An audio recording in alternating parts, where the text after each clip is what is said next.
Le corps d'une femme âgée est recueilli dans les eaux troubles d'un étang en Alabama. Quelques indices épars sont tout ce dont disposent les policiers pour résoudre cette enquête.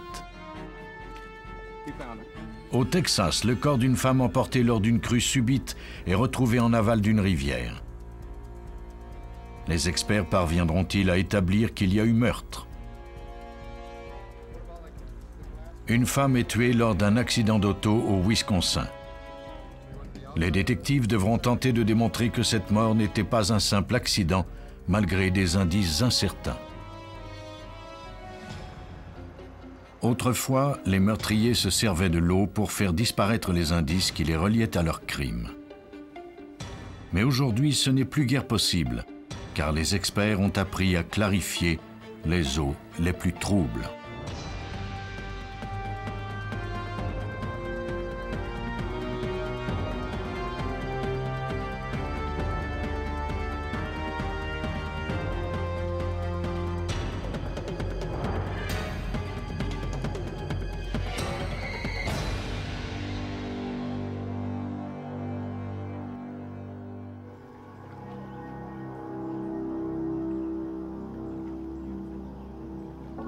Grand Bay, en Alabama, le 21 mai 1994.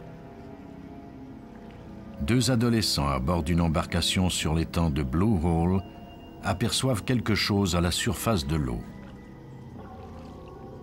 En s'approchant, ils constatent qu'il s'agit d'un corps humain. Ils quittent les lieux en vitesse et avertissent leurs parents qui appellent la police.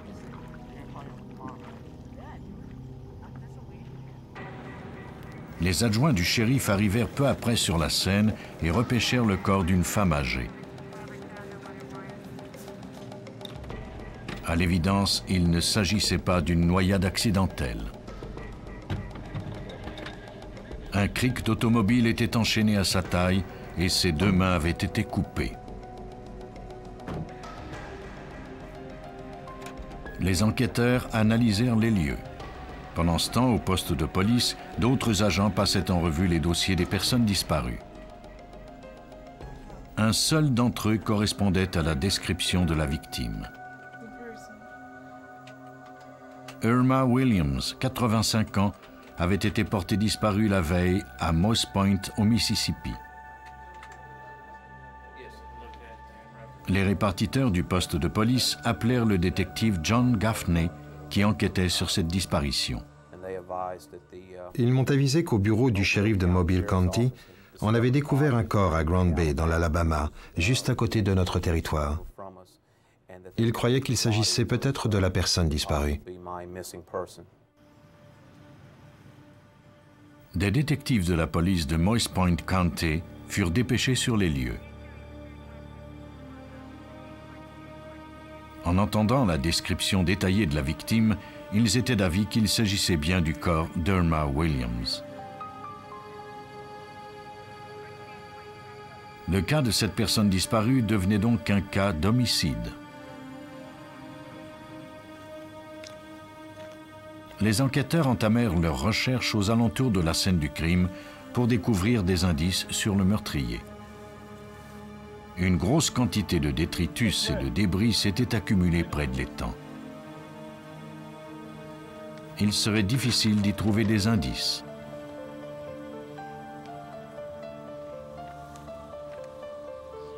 En examinant le sol au bord de l'étang, les détectives découvrirent des traces de pneus fraîches dans le sable.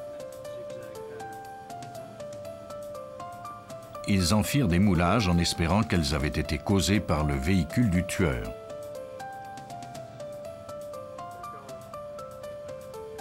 Ils poursuivirent leurs recherches. Il y avait un mégot de cigarette au bout aplati caché dans les broussailles. Contrairement aux autres détritus, il semblait plutôt récent. Les experts le recueillirent et l'envoyèrent au laboratoire pour le faire analyser.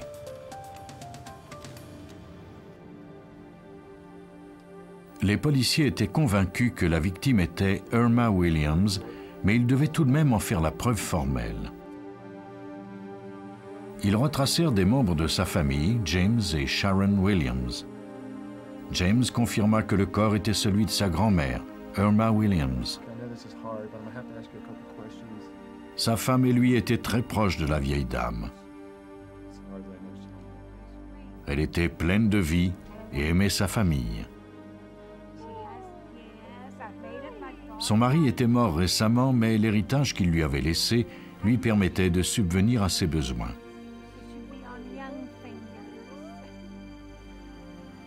Le père de James, Henderson Williams, était quant à lui en froid avec sa mère, Irma. Sharon ajouta que Henderson n'avait pas semblé le moindrement troublé lorsqu'elle lui avait annoncé que sa mère était introuvable. Sharon s'était rendue chez son beau-père la veille vers 23 heures et l'avait trouvé en train de brûler des déchets dans sa cour. Lorsqu'elle lui avait dit que sa mère avait disparu, Henderson avait paru distrait et peu concerné. Il était visiblement plus intéressé par le feu qu'il entretenait. En dépit de l'indifférence manifeste de Henderson, Sharon et James ne pouvaient s'imaginer qu'il puisse être impliqué dans le meurtre de sa propre mère. L'autopsie d'Irma Williams fut pratiquée par Upshaw Downs, le médecin légiste en chef de l'État de l'Alabama. La cause de la mort, un traumatisme sévère à la nuque infligé par un objet contondant. Irma Williams était morte bien avant d'avoir été abandonnée dans l'étang. Pour Upshaw Downs, la façon dont les mains avaient été sectionnées était également révélatrice. L'amputation était très nette. Visiblement, elle avait été pratiquée avec un objet acéré comme un couteau ou un rasoir. Il n'y avait pas eu d'hémorragie ou de saignement dans les tissus. Cela m'indiquait que la blessure avait été faite post-mortem, que le meurtrier avait tenté de camoufler l'identité de la victime. Le fait que le meurtrier se soit donné autant de mal pour cacher l'identité de la victime pouvait signifier qu'il était un de ses proches. Les policiers se rendirent à la résidence d'Irma pour tenter de trouver des réponses. Sur une des sections du linoléum de sa cuisine, il y avait des taches rougeâtres qui ressemblaient à du sang. Un sac de plastique découvert sous l'évier de la cuisine semblait également taché de sang. À n'en pas douter, il s'agissait là de la scène du crime. Sur la table, les policiers remarquèrent un cendrier rempli de mégots de cigarettes. Leur bout était aplati, exactement comme celui qu'on avait découvert près de l'étang.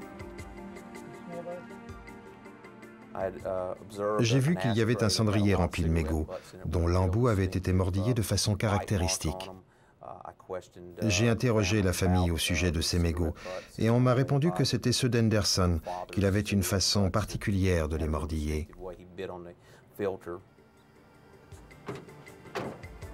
Il fallait maintenant interroger Henderson Williams, le fils d'Irma, sans plus tarder. Ce dernier n'était pas chez lui. Au moment où les policiers se préparaient à quitter l'endroit, ils remarquèrent une femme sortant d'une roulotte sur la propriété de Henderson. Elle s'appelait Brenda Rowell. Elle avait loué la roulotte à Henderson Williams. Henderson et elle étaient des amis proches. Elle ne savait cependant pas qu'Irma avait été assassinée. Les détectives eurent l'impression que cette nouvelle la mettait mal à l'aise. Ils lui demandèrent de les accompagner au poste de police de Mobile County pour répondre à d'autres questions. On lui demanda si elle avait remarqué quoi que ce soit d'anormal sur la propriété récemment. Elle avait vu Henderson laver sa voiture la veille. Il l'avait méticuleusement nettoyée, à l'extérieur comme à l'intérieur, notamment le coffre. Brenda avait trouvé bizarre qu'il soit soudainement si préoccupé par l'apparence de sa vieille voiture. Les détectives lui montrèrent une photo du creek retrouvé avec le corps d'Irma. Brenda reconnut avec surprise son propre cric. Elle l'avait prêté à Anderson récemment et il ne le lui avait pas encore rendu. Les détectives l'interrogèrent ensuite sur la relation entre Anderson et sa mère. Depuis la mort du mari d'Irma, il se disputait souvent, sa mère et lui, au sujet de l'héritage. Irma trouvait son fils pingre et paresseux. Elle avait décidé de le rayer de son propre testament et ne lui avait pas permis de disposer de l'argent que son mari lui avait laissé. Anderson était devenu furieux. Brenda admit que quelques semaines plus tôt, elle s'était disputée avec lui. Il désirait qu'elle signe le nom d'Irma sur des chèques qu'il avait volés à sa mère. Brenda avait hésité, mais Anderson avait menacé de l'évincer si elle refusait. Elle n'avait pas le choix. Elle avait imité la signature d'Irma sur les chèques. Pour corroborer la déposition de Brenda Rowell, ils rencontrèrent la directrice de la banque d'Irma. Elle confirma les déclarations de Brenda. Peu de temps avant sa mort, Irma avait même déposé une plainte contre son fils pour avoir tenté d'encaisser des faux chèques. Cette information ne prouvait pas qu'il y avait eu homicide, mais elle permettrait au moins aux détectives d'obtenir un mandat de perquisition de la propriété d'Anderson. Les policiers attendirent son départ pour se rendre chez lui.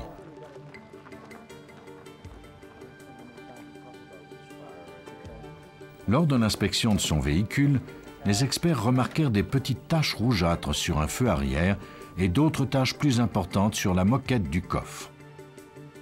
Des échantillons furent recueillis et envoyés au laboratoire d'État pour fin d'analyse. Les experts prirent également les empreintes des pneus du véhicule pour les comparer à celles recueillies près de l'étang.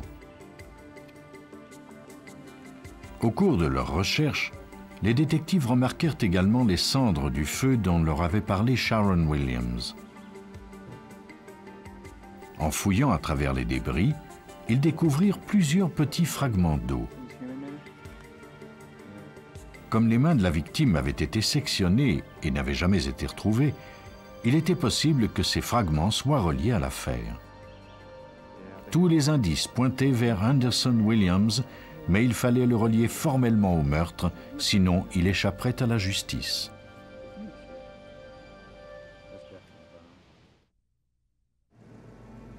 Des policiers de l'Alabama et du Mississippi tentaient de résoudre le meurtre d'Irma Williams, 85 ans, dont le corps avait été découvert dans un étang de la région. Les preuves indirectes pointaient vers son fils, Anderson Williams, mais les détectives ne disposaient pas encore de preuves formelles de son implication. Les objets recueillis lors de la fouille de la propriété d'Anderson furent envoyés au service de criminalistique de l'Alabama. La sérologue Elaine Scott analysa les taches de la moquette du coffre de la voiture de Anderson. Elle versa une substance chimique qui vire au bleu au contact du sang humain.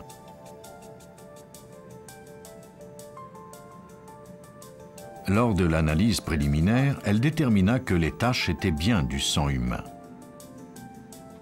Elle répéta le même procédé sur les échantillons recueillis dans la cuisine de la victime. Ces derniers étaient également d'origine humaine. Les analystes devaient maintenant tenter de déterminer de qui provenait ce sang. On effectua des analyses d'ADN sur tous les échantillons. Après avoir extrait et isolé les caractéristiques génétiques de chacun, les experts purent déterminer que le sang dans la cuisine de la victime et celui dans la voiture d'Anderson étaient identiques.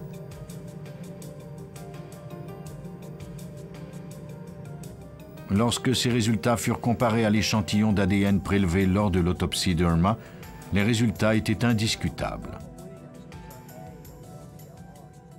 The bloodstains in this case Dans cette enquête, les tâches démontraient que la victime avait perdu du sang dans sa maison et également dans la voiture.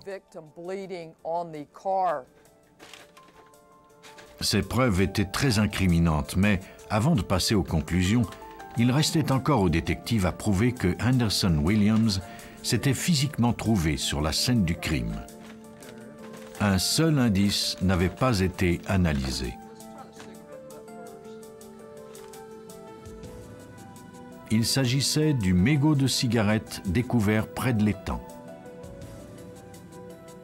Les traces de salive qui s'y trouvaient étaient microscopiques, mais elles contenaient suffisamment d'ADN pour être soumises à une analyse. Elaine Scott compara ensuite ses résultats à ceux de mégots provenant de Henderson.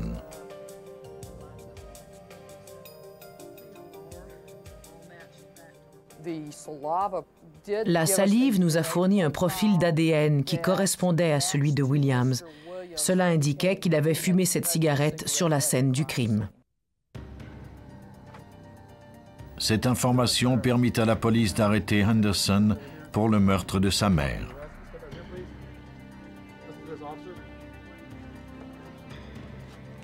Lors de sa détention provisoire, Henderson maintint qu'il était innocent et déclara qu'il n'était pas allé à cet étang depuis très longtemps. Mais toutes les preuves indiquaient le contraire. Les experts avaient comparé les empreintes de pneus de la scène du crime à celles des pneus de la voiture d'Henderson et prouvé qu'elles étaient identiques. La police croit qu'Henderson Williams est devenu fou de rage lorsqu'il a appris que sa mère lui refusait l'héritage de son père. Il est allé chez elle et l'a battue à mort.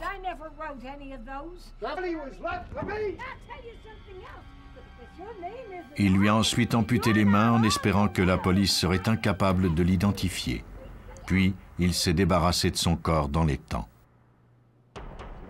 En avril 1996, Henderson Williams comparut devant les tribunaux pour le meurtre de sa mère, Irma Williams. Il fut jugé coupable et condamné à la prison à vie.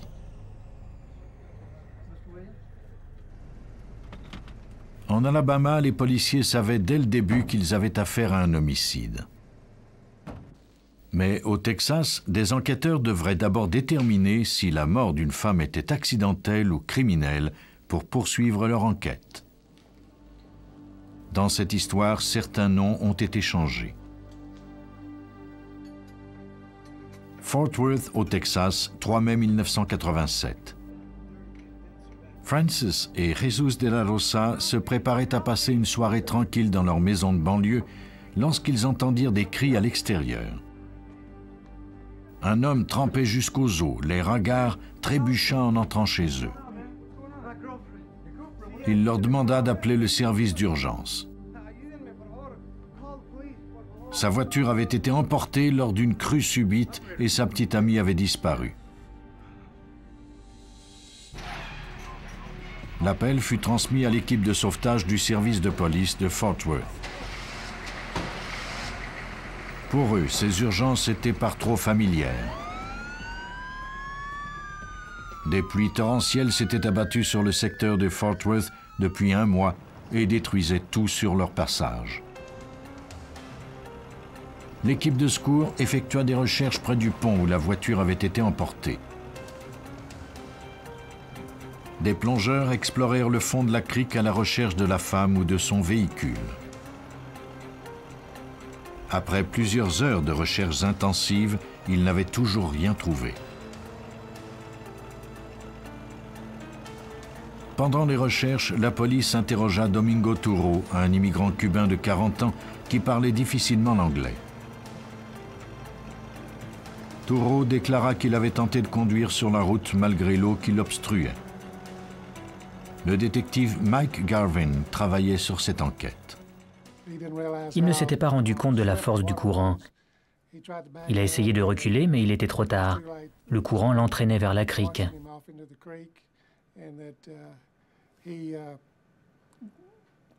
C'est alors que la victime et lui sont parvenus à sortir du véhicule. Turro déclara à la police qu'il avait saisi sa petite amie, Janice Walters, 20 ans, pendant que la voiture se remplissait d'eau et était emportée par le courant. Mais le courant était trop puissant et elle lui avait échappé. Lorsque la crue commença à s'apaiser quelques heures plus tard, les sauveteurs retrouvèrent la voiture de Touro.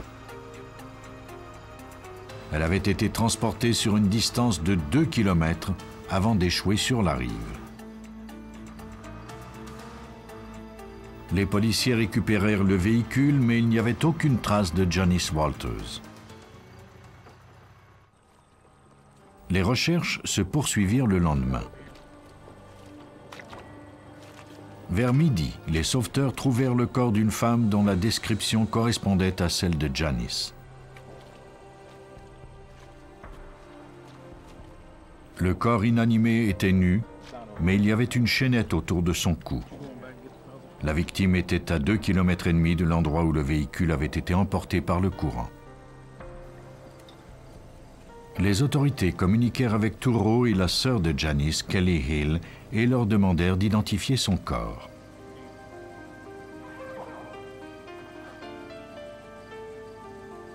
Kelly confirma qu'il s'agissait bien de sa sœur. Les détectives remarquèrent qu'elle semblait froide et distante à l'égard de Domingo Touro. Au cours de sa déposition, plus tard le même jour, Kelly déclara que tous les membres de sa famille désapprouvaient la relation de Janice avec Touro. Le corps de la jeune femme fut transporté à la morgue de Tarrant County pour y être autopsié. Le médecin légiste Nizam Pirwani fut immédiatement surpris par l'état du corps. Une des choses étranges que j'ai remarquées lors de l'autopsie, c'est que le corps était nu. On nous avait dit qu'elle portait un chemisier et des jeans. En 20 ans de carrière, je n'ai jamais vu de cas semblable où le corps a été complètement déshabillé. La chaînette de la victime était quant à elle intacte, en dépit du fait qu'elle avait des blessures autour du cou.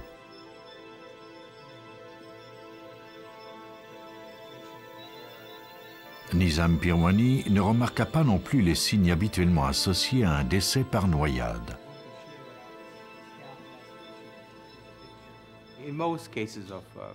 Lorsqu'un individu se noie, on remarque de l'écume teintée de sang sortir du nez et de la bouche. Elle est également présente dans la trachée et les bronchioles. Cette écume est causée par le mélange d'eau et d'air inhalé par la personne qui se noie. Dans ce cas-ci, nous n'en avons pas retrouvé. Cela signifiait qu'il n'y avait pas eu d'eau dans les poumons de la victime. Janice Walters n'était donc pas morte noyée. Pendant que le docteur Nizam Pirwani tentait de donner un sens à toutes ces observations, il examina les blessures du cou de la victime. Il y avait des égratignures d'ongles, comme si la victime avait tenté d'empêcher quelqu'un de l'étrangler.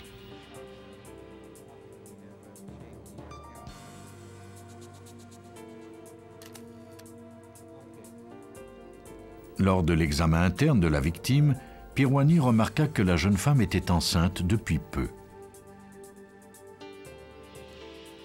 Et ce n'était pas tout.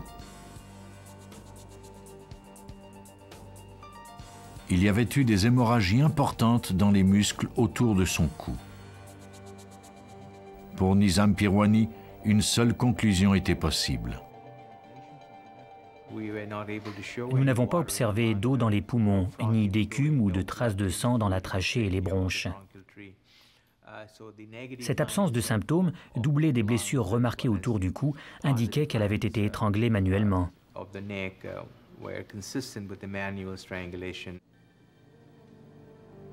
L'examen post-mortem de routine du médecin légiste avait révélé un homicide.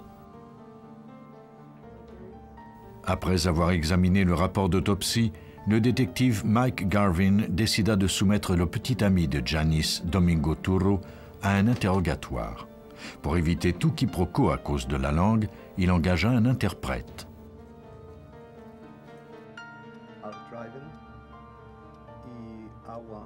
Turo admit que sa relation avec Janice était difficile depuis peu. Mais le soir de sa mort, ils s'étaient réconciliés et désiraient recommencer à zéro. Il rentrait du restaurant peu après 21 heures. La voiture traversait le pont lorsque la crue l'avait entraîné dans la crique. Turo avait tenté d'empêcher le véhicule d'être emporté par le courant, mais lorsqu'il avait vu que l'auto se remplissait d'eau, il avait paniqué. Il disait qu'il avait peut-être saisi Janice par le cou pour l'empêcher de se noyer. Le courant avait été plus fort que lui et elle lui avait échappé. Si Turo avait saisi Janice par le cou, comment expliquer que la chaînette était encore intacte? Le rapport d'autopsie de Pirwani et les déclarations contradictoires de Turo laissaient présumer qu'il était peut-être responsable de la mort de Janice Walters. Mais jusqu'à présent, les enquêteurs ne disposaient pas de preuves formelles.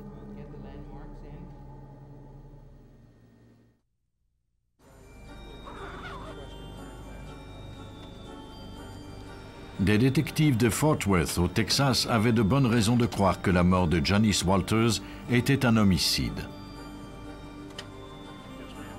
Son petit ami, Domingo Turo, était le principal suspect. Malheureusement, les policiers ne disposaient pas de mobile du crime et avaient peu d'indices pour poursuivre leur enquête. Le détective Mike Garvin examina la déposition de la sœur de Janice, Kelly Hill. Cette dernière avait déclaré que Janice était une jeune femme attachante, enjouée et qui était très proche de sa famille. Elle avait accueilli avec bonheur la nouvelle de sa grossesse. Mais Turo, le père de l'enfant, était devenu violent. Il refusait d'assumer ses nouvelles responsabilités. Janice avait dès lors décidé de le quitter. Elle était retournée vivre chez ses parents. Selon Kelly, Turo avait refusé de la laisser partir. Quelques jours avant sa mort, il avait appelé à la maison et Janice et lui avaient eu une violente dispute. Kelly écoutait la conversation sur un autre appareil téléphonique. Turo avait menacé Janice de la tuer si elle le quittait. Les policiers étaient convaincus que Turo avait mis ces menaces à exécution. Ils examinèrent à nouveau la déposition du suspect pour tenter d'y trouver un indice qui leur aurait échappé. Ils eurent un coup de chance.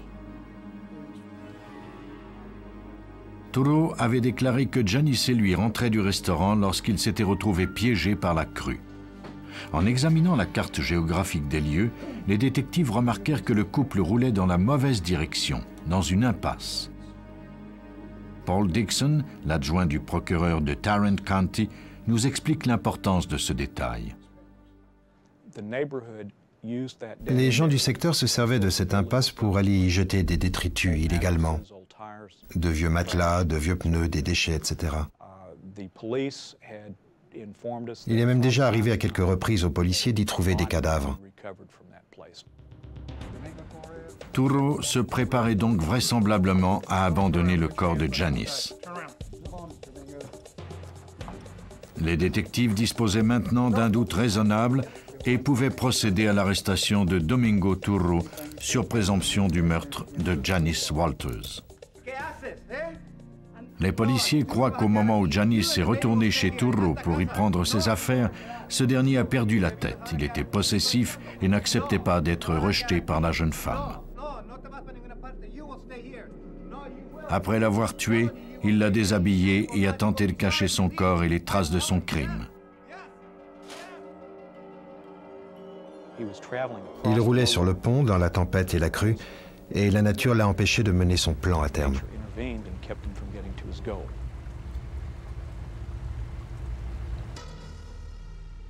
Domingo Turo comparut devant les tribunaux et fut jugé coupable du meurtre de Janice Walters. Il fut condamné à 45 ans de prison. La criminalistique a été primordiale dans cette affaire. Sans Nizam Pirwani et son autopsie, nous n'aurions pas pu prouver qu'il y avait eu strangulation. Même si la famille de la victime soupçonnait Touro de l'avoir tué, nous n'aurions jamais pu en faire la preuve.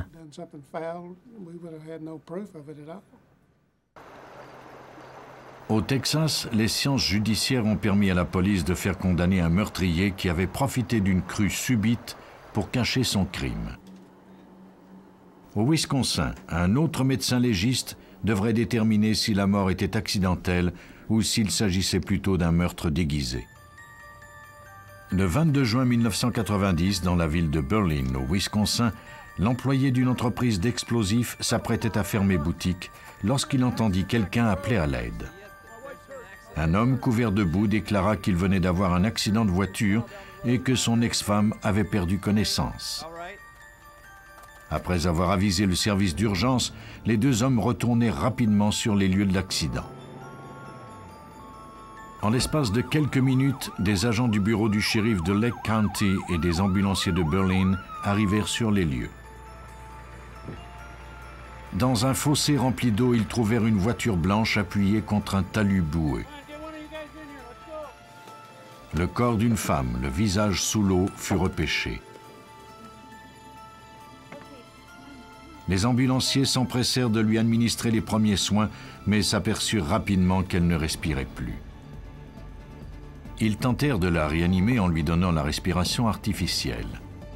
Leurs tentatives portèrent fruit. La victime recommença à respirer d'elle-même.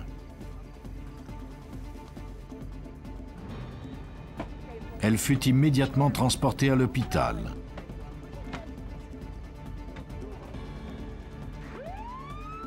Après le départ de l'ambulance, les policiers prirent la déposition de l'autre victime de l'accident.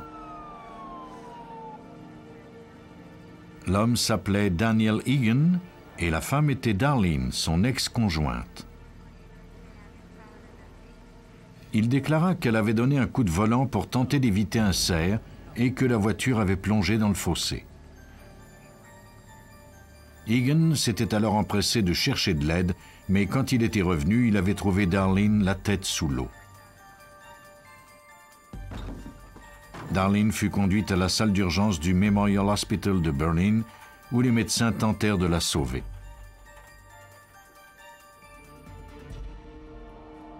Un agent du service de police de Green Lake rencontra les membres de la famille de Darlene à l'hôpital. Pendant qu'il leur expliquait comment s'était produit l'accident, le médecin leur annonça que Darlene n'avait pas survécu à ses blessures. Ses proches furent accablés par la nouvelle. De plus, il ne s'expliquait pas pourquoi Darlene était en compagnie de son ex-mari, comme nous le raconte l'agent Ron Click.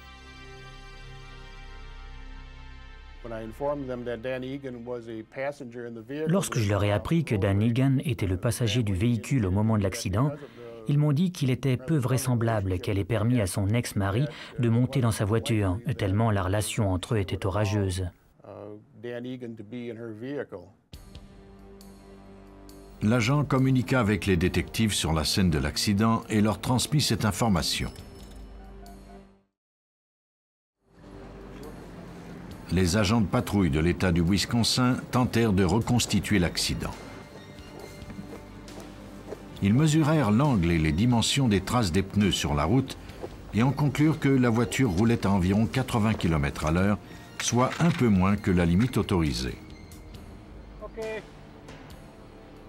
Mais les traces sur l'asphalte n'étaient pas le résultat d'un freinage. Elles avaient plutôt été causées par un virage à haute vitesse.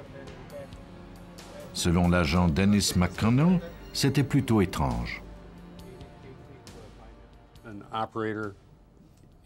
Dans 99% des cas, lorsqu'un automobiliste fait soudainement face à un danger, comme l'arrivée d'un cerf sur la route, il met le pied sur le frein. Mais dans ce cas-ci, rien n'indiquait que cela s'était produit ainsi. Pour les détectives, c'était suffisant pour exiger un examen judiciaire du véhicule. Il fut remorqué à la fourrière de la police. De son côté, le médecin légiste de l'hôpital pratiqua l'autopsie de Darlene Egan.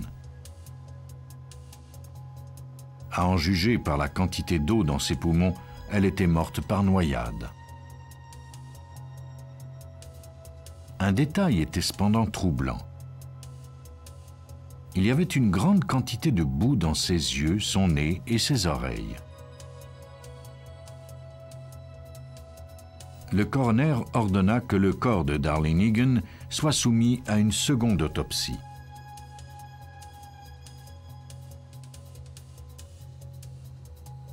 Le soir même, des experts examinèrent sa voiture. Ils remarquèrent que la ceinture de sécurité de la conductrice passait par-dessus le volant et était toujours attachée. Il y avait également beaucoup de boue à l'avant du véhicule. Cela n'était pas étrange en tant que tel, mais un examen attentif du pare-choc leur permit de remarquer un cheveu dans la boue. Le cheveu fut envoyé au laboratoire pour y être analysé. Des spécialistes allaient déterminer plus tard que ce cheveu n'appartenait pas à Darlene Egan. Le lendemain, les enquêteurs interrogèrent Dan Egan à nouveau. Ils lui demandèrent un compte-rendu détaillé des événements. Dan déclara qu'au moment de l'accident, il se rendait chez sa mère avec Darlene pour y chercher leurs 2 enfants. Tout à coup, son ex-femme avait crié qu'elle avait aperçu un cerf et avait braqué son volant vers la droite. La seule chose dont il se rappelait par la suite, c'était la voiture dans le fossé. Darlene ne parlait pas et gisait contre la portière du conducteur. Egan était ensuite sorti rapidement du véhicule et s'était rendu à l'entreprise d'explosifs pour obtenir de l'aide. Il était retourné sur la scène de l'accident quelques minutes plus tard. Il ne comprenait pas comment Darlene s'était retrouvée la figure sous l'eau. Il croyait qu'elle était peut-être parvenue à sortir du véhicule, puis qu'elle avait perdu connaissance à nouveau. Pour l'agent Rick Lowell du service d'enquête criminelle du Wisconsin, la version d'Egan n'était pas conforme aux faits. Nous avons vite constaté qu'il n'avait pas eu assez de temps pour sortir du véhicule, courir et chercher de l'aide, et qu'elle tombe dans l'eau et se noie avant son retour sur les lieux. Ça ne fonctionnait pas. Quelque chose clochait. Nous avons donc décidé de réexaminer l'affaire plus attentivement. Les circonstances entourant la mort tragique de Darlene Egan soulevaient trop de questions. Le médecin légiste fournirait les réponses.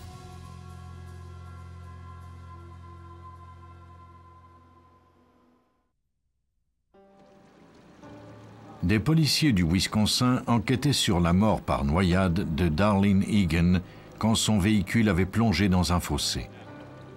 Ils avaient de bonnes raisons de croire qu'un meurtre avait été commis. De plus, la déposition de Dan Egan, son ex-mari, n'était pas crédible. Pour trouver des réponses, les détectives firent appel à un médecin légiste pour qu'une seconde autopsie soit pratiquée. C'est à Robert Huntington, pathologiste judiciaire de l'État du Wisconsin, que fut confiée cette tâche. Quand on pratique une autopsie, on doit pouvoir répondre à 3 questions.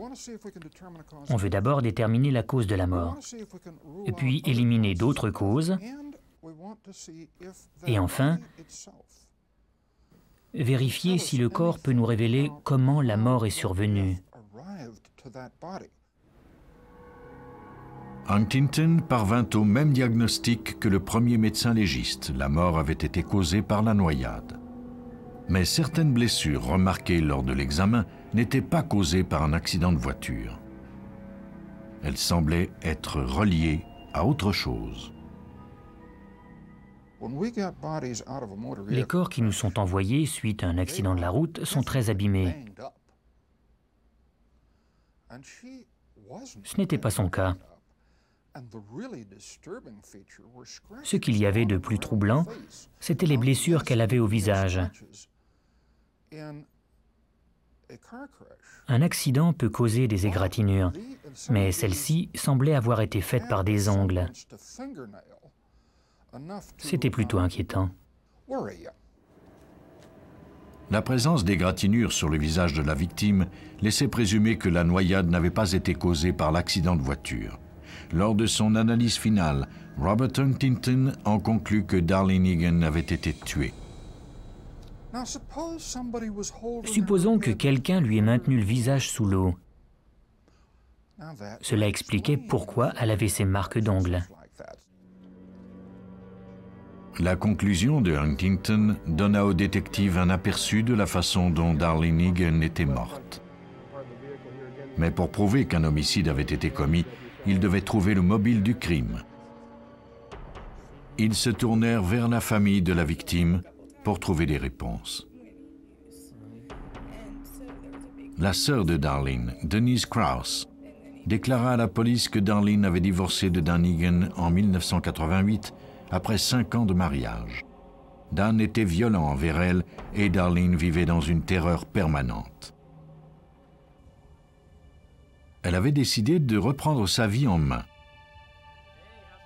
Peu avant sa mort, elle avait trouvé un emploi comme téléphoniste au service de police. C'était une mère dévouée pour ses 2 filles. Elle fréquentait également un policier depuis peu. Denise ajouta que Darlene et Dan se livraient une bataille juridique pour la garde de leurs enfants.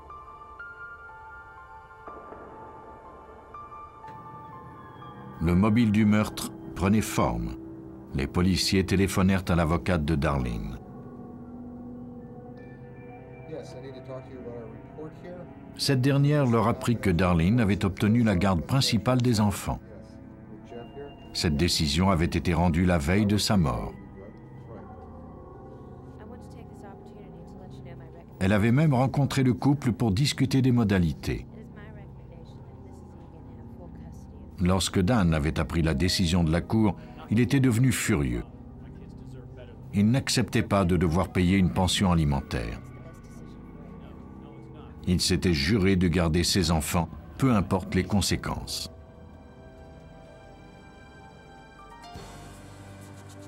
Les détectives interrogèrent à nouveau Dan Egan, mais cette fois-ci, ils lui annoncèrent qu'il était le principal suspect dans le meurtre de son ex-femme.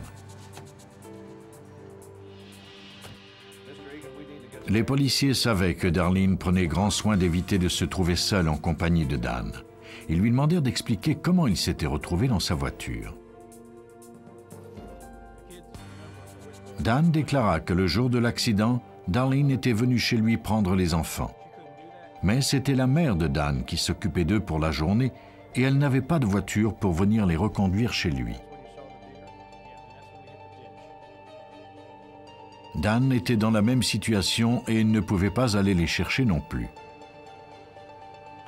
Il reconnut que Darlene était en colère à son arrivée lorsqu'elle avait appris qu'elle devait aller chercher ses enfants chez sa belle-mère. Les 2 femmes ne s'entendaient pas bien. Selon Dan, c'est elle qui lui avait demandé de l'accompagner. C'est durant ce déplacement vers la maison de sa mère que l'accident avait eu lieu. Avant son départ, Egan accepta de donner un échantillon de ses cheveux à la police. L'échantillon fut envoyé au laboratoire du Wisconsin pour y être examiné. Il fut ensuite comparé aux cheveux qui avaient été trouvés sur le pare-choc de la voiture de Darlene. Les 2 cheveux étaient absolument identiques. Pour les détectives, il n'y avait qu'une seule possibilité. Et cette possibilité expliquait la grande quantité de boue au visage de la victime observée lors de l'autopsie.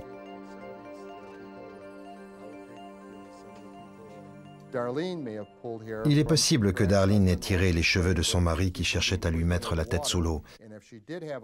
Poussée sous l'auto, elle s'est peut-être agrippée au châssis du véhicule pour se dégager de cette situation. C'est alors qu'au cours de ses manœuvres, un de ses cheveux dans sa main s'est collé à la boue sur l'auto. En luttant pour sa vie, Darlene avait laissé derrière elle la preuve de son homicide. Les enquêteurs disposaient enfin des éléments qui leur permettraient d'arrêter Dan Egan pour le meurtre de son ex-femme.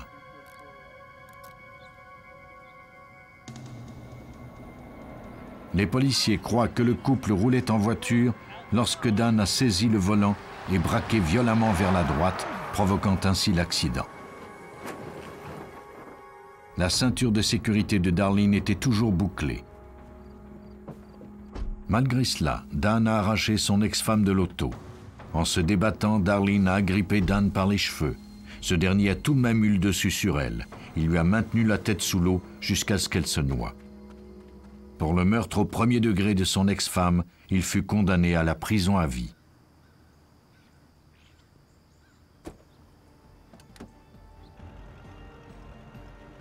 Par le passé, les meurtriers arrivaient sans peine à être lavés de tout soupçon, mais ce n'est plus le cas aujourd'hui. La science permet à la justice de les faire condamner pour leurs actes, même quand les victimes gisent dans les eaux les plus troubles.